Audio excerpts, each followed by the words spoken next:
I've been asked to describe Cabinet 101 the way we describe it to our clients. And basically, good cabinets boil down to three major things: the finish of the cabinetry, the hardware, and the design. Four things: company that you're doing business with. Cabinetry represents a third of your remodeling budget. Sometimes it could be more.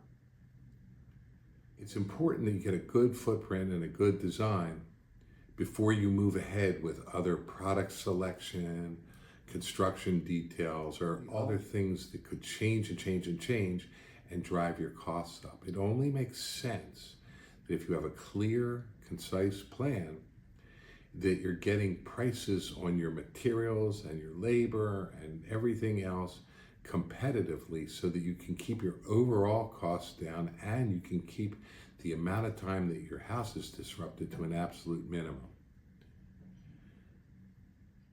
Cabinets are kind of like the human body. You have a rib cage and you have ribs in the back on your back.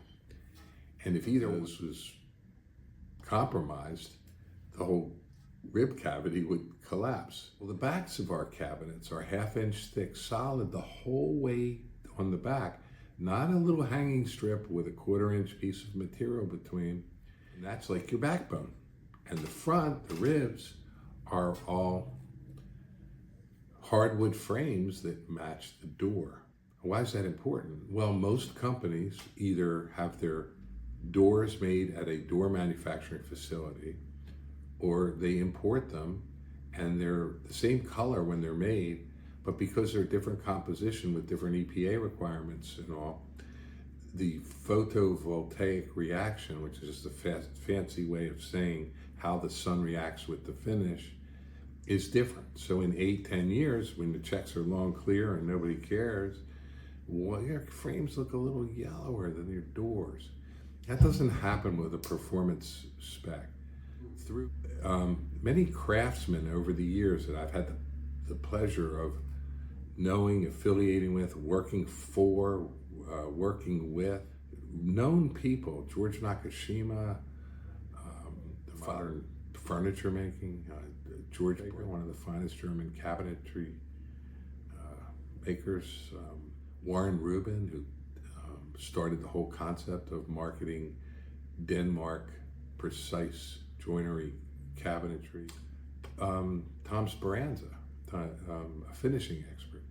All in my younger days became friends and taught me so much about what to do and incorporate into what has now become fundamentally standard as a performance kitchen, whether it's our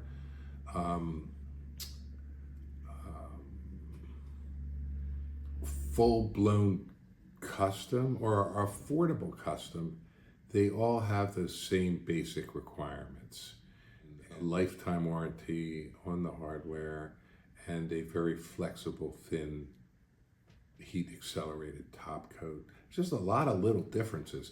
People in my business don't even know my business. They don't know cabinetry to that level, let alone how to orchestrate the process of design management. Having run the City of Philadelphia's housing and urban development projects for years while I was building the showroom in Manayunk, I really got to learn what not to do in the construction business and how to keep costs down. And having great plans and great cabinetry is your starting block. It gives you the push-off for a successful, on-time, on-budget project. The internet has afforded a lot of information to a lot of people, and on the surface, they may seem like they are a performance kitchen, but they fall into basically a couple different categories. They're either a dealer for a particular manufacturer of cabinetry, a decorator designer who's not specializing in kitchens so much, a builder remodeler who's more interested in the construction than than anything else. And a performance kitchen takes all of these elements and segregates them into 4 design segments: architectural design, interior design, cabinetry design, and lighting design, and then has full coordination design management services as well. So as much or as little hand-holding you need, it's available. And